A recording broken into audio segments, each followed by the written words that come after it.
It's a 1953 F100 panel delivery van. Just the body.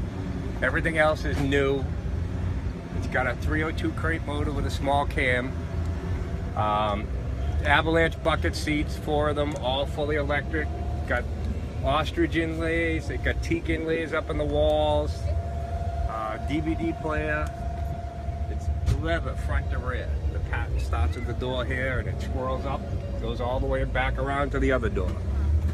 When you go to the back, you can see all the work in there.